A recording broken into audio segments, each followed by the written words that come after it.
a classic rotisserie chicken is my #1 favorite food. Just think about it. On the outside, you've got this crispy golden brown skin that's been seasoned to perfection. And then on the inside, there's this beautiful, juicy, fall off the bone meat. And when you top that all off with some melted herb butter, you've got one of the best tasting things on the planet.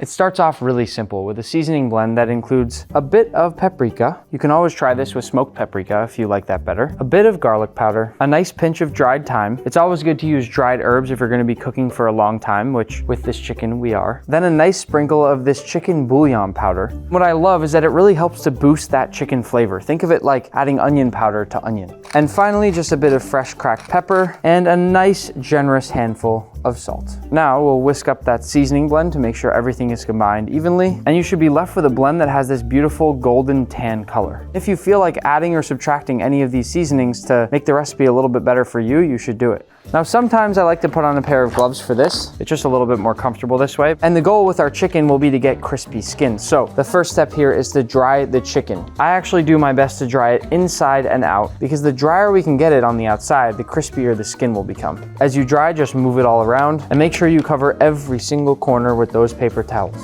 All right, Mr. Chicken. Next, I'll go all over the chicken with some olive oil, first all across the top, and then before I rub it in, I'll flip him over, and then do the same thing all across the bottom. We don't want too much oil because otherwise all the spices are gonna fall off. We want just enough that all the spices will stick. Just give your chicken a nice, loving massage. The key is to hit every single part of the chicken's skin with that oil, and then eventually every single part of the chicken with that seasoning blend that we just made. If you need to, you can pick the chicken up like this and spin it all around, kind of like a rotisserie, to make sure you've covered every spot. He's looking pretty good. Now, if you have gloves on, those gloves can come off. We don't actually want to rub the seasonings in. It's a mistake a lot of people make. Instead, from nice and high up, we want to season the bird all over, and that seasoning should fall down nice and even on the chicken. I even like to go from the side, just to make sure I'm getting all the spots. As you can see, when I season from high up, it's spreading super evenly. The way you can see that easiest is by actually looking at all the little green spots where the thyme is. It's almost perfectly even across the whole bird. But the key here is really get down, look at all the sides of your bird and make sure that you have hit every spot with that seasoning. Because if you put the proper care into seasoning it correctly, you're gonna taste it at the end. Now, carefully, I will roll my bird over, and same thing all across the backside of the bird. Nice, even spread of seasoning, covering every last spot of our chicken. Sometimes I even find it helps to sit it up on one side with one hand, and then do a little bit of seasoning that way too. And now, just one more side with the perfect amount of seasoning left. And now, once we feel like we have full coverage of seasoning on the entire chicken, it's ready to go into the fridge for 8 to 12 hours. And I know, it sounds like a really long time, and if you want to bake it right away, you can. But the meat won't be as juicy and tender, and the skin won't be as crispy and delicious as if you wait about 8 to 12 hours. Into the fridge we go. While our chicken is brining in the fridge, we can start prepping our vegetables, because it's nice to have vegetables sitting at the bottom of this beautiful, drippy chicken. With the carrots, we're gonna start by just simply peeling them. If you don't wanna waste all the carrot peels, you can actually turn them into these really nice crispy carrot chips. Because I don't love carrots, I'm just gonna do 3 of them. So now what we're gonna do is cut them just like this. It's called a roll cut, and it'll give us some different texture. And what I like is that some of these pieces will cook a little bit more than others, some of these pieces will cook a little bit less, and it'll make our final dish more exciting. Into our roasting pan they go. Now for our shallots. For these, we're actually gonna keep them whole. So all I'm gonna do is just peel off that outer layer of skin. And once we've peeled a few, we can toss them evenly around our roasting pan as well. And what these are gonna do as they cook is get super soft and actually really sweet. Next, potatoes. Aside from rotisserie chicken, one of my other favorite things out there. These we're simply gonna chop right in half. As far as what type of potato you use for this recipe, you can pretty much use whatever you want. Just make sure you cut them all about the same size as some of your other vegetables. And once again, into our roasting pan we go. And now what I like to do as a quick little detail is have some of the potatoes facing up and some of the potatoes facing down. And what that does, since they'll all cook differently, is give us this really nice balance that we're always looking for. And now the very last vegetable that I like to do with my roast chicken, leeks. These take a long time to cook, but once you do cook them, they're delicious. And the whole roast chicken is the perfect time to do it. With these leeks here, I've actually already trimmed and cleaned them. And if you look over here in my chicken stock, you can see I've already used all the leek tops for the stock. Just makes it taste a bit better. But for the bottom part of the leek, which is what you can actually really eat, you really have to rinse them well between all those layers to get out the dirt. So I've done that ahead of time, and now I can just tuck these nice and even between all of my other vegetables. And now to finish off our vegetables, I'll add a small ladle of stock all across the veggies. That chicken broth is is almost gonna help to steam the chicken and make it extra juicy.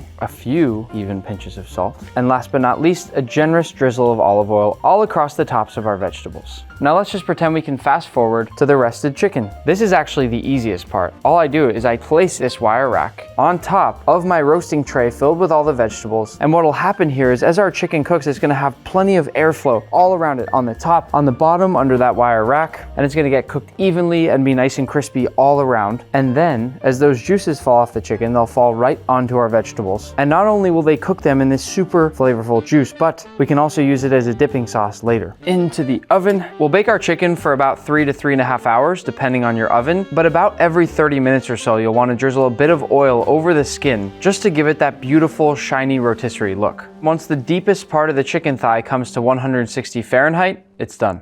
We also have something we can do while we wait. I love to make an herb-filled butter that I serve with my rotisserie chicken. I think I make it different every time based on the ingredients that I have in my fridge at home, but for this one, we'll do a touch of orange zest. I love orange zest so much. Then we'll add in some nice fresh parsley, and then a few sprigs of thyme. But you want to make sure to pull off those little leaves and remove these stems that are on the inside. And then a generous pinch of salt and some fresh cracked pepper. And before we add our butter, I'll pulse this up just to finely chop up all our herbs. Now for the butter, I'll add in 2 sticks of softened butter. And once again, pulse. You don't want to overmix the butter here because it's nice to have some of the bigger pieces of herbs there, but you'll probably have to scrape down the sides of the bowl just once. And then one last time, give it a quick pulse. Now the way we roll this up is simply by taking some plastic wrap, then working quickly, we don't want the butter to melt, scrape down the sides of the bowl and place this into the center of your plastic wrap. And once we've got all our butter in there, we can fold this over and just do your best to try to shape it into sort of a square. And eventually, if you twist the sides tight enough until it sort of looks like candy in a wrapper, you should be able to find a nice surface somewhere in your kitchen where you can roll it back and forth until it shapes into a log. And this now can go to the fridge to firm up until our chicken is done. Now we wait. Watching your rotisserie chicken cook can be a little bit like watching water boil. The more you stare at it, the longer it seems to take, but in this case, I think our chicken's actually done. It can sometimes be tough to know exactly when to pull it from the oven. If it glistens in the sunlight, just like this one here, it's probably done. It's a beautiful bird. Not only do I love the fact that the entire bird has become golden brown here, but I also love that I can look through the little cracks on the wire rack and see all those nice vegetables waiting underneath with all the juices that have dripped off the chicken. If you want to do this the right way, you should let it rest for about 10 minutes, just like a steak. You want to lock in all of those juices into the meat of the chicken, and if you cut it now, you'll lose a lot of that.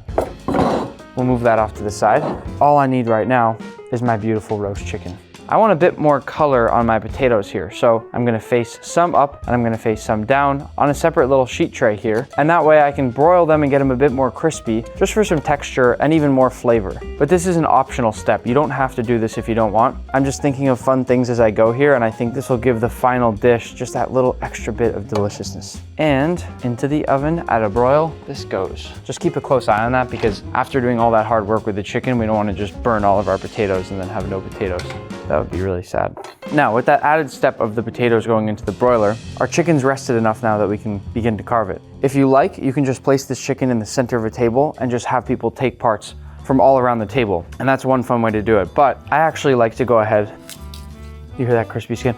This is the amount of juice that you get when you make a rotisserie chicken at home. I'm just gonna carve in here and slice off the leg, then I'll flip it around. Oh my God, it's so juicy. Slice off the other leg, then I can actually just break off the wings here. There's one wing, there's the other. And then when it comes to the breast, sometimes it's nice to have a couple slices, but for now I'm just gonna take 2 nice big slices off the breast. If you're eating with a whole group, whoever gets this piece is lucky. Take off the other breast.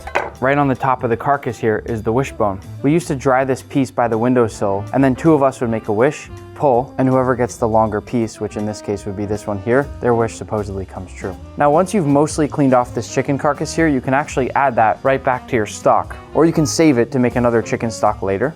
And then to plate our chicken, layer it all around my plate here. Then I want to face some of those breast pieces up to be able to melt our nice butter all over those. And then potatoes. Ooh, listen to that. Crispy, crackly. I'll plate a few of my nicer golden crispy potatoes, and then maybe some of the more plain ones just for color. And then a few of my really nice leeks, because those are just delicious once they've sat in all that nice chicken fat. A few of those carrots. But the thing I'm excited about above all else is actually the butter. All we need to do here is cut 1 or 2 nice rings right out of the center of our little butter roll. It should come off super easily like that. And then we can place a few of those rings over the top of our chicken. And to really make sure those are nice and melted,